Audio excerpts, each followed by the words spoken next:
I think the Inter-Provincial competition, it started way back in 1904. They had an Inter-Provincial shield, and then in the 1920s it took off as a serious competition.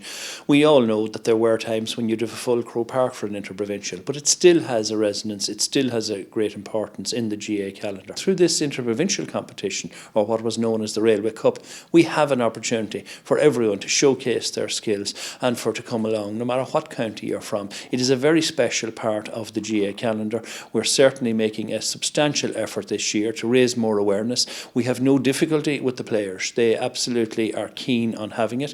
We're very keen from a GAA point of view to preserve it and promote it. I just hope the public support it. The tradition of it, I suppose, is the biggest thing, and the honour of playing for your province. Like, back to my time and back to my uncle's time, it was massive honour, and I suppose back then, you know, when Clare maybe, you know, had nothing won basically in a long, long time, for lads from Clare to play with the Christy Rings and the Mick Mackeys, and that was always a great honour. And 8 tip lads have committed, you know, the likes of Paddy Maher, Shamie Callan, James Barry, Bubbles, you know, so it's fantastic, you know.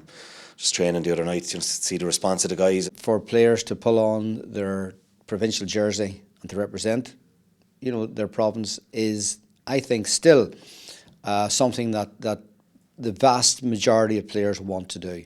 We'll have a number of players from Tyrone, Peter Hart, Matty Donnelly, who are 2 current All-Stars. From Fermanagh we've got Owen Donnelly, who's been an excellent midfielder in recent times. Tomas Corrigan, who certainly has been one of the top forwards in the country again in over recent years. Sean Kelly of Meath is the manager, and myself and Jason Sherlock are giving him a dig out and trying to come up with the best panel to represent the province as possible. There's been a phenomenal response to it, and even lads that couldn't for whatever reason just were disappointed that they couldn't.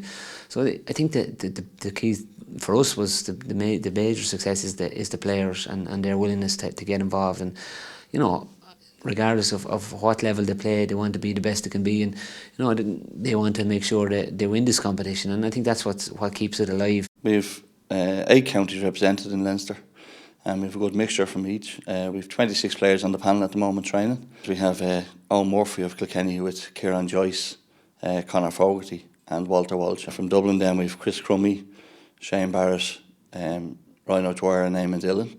From Wexford then we have Lee Chin, Conor MacDonald and Liam Ryan. So they're just the 3 bigger counties. Like, we've trained hard the last few weeks now, just for this. So we won't be found wanting in the hunger stakes anyway, please God. David Burke, all things going well, will captain the team. We have Cathal Freeman from Mayo, and we have Jason Kilkenny and Cathal Dolan from Roscommon, and it's predominantly Galway players after that. The players who will compete vehemently and contest every ball against one another throughout the course of the year will come together and they harmonise in the space of an hour's training session. It's amazing how those players start to integrate and start to become unified in their thoughts. And looking forward to the outcome and hoping, of course, that they take the thing back west of the Shannon. Ulster are the kingpins with them in the semi-final. But it's all on the day.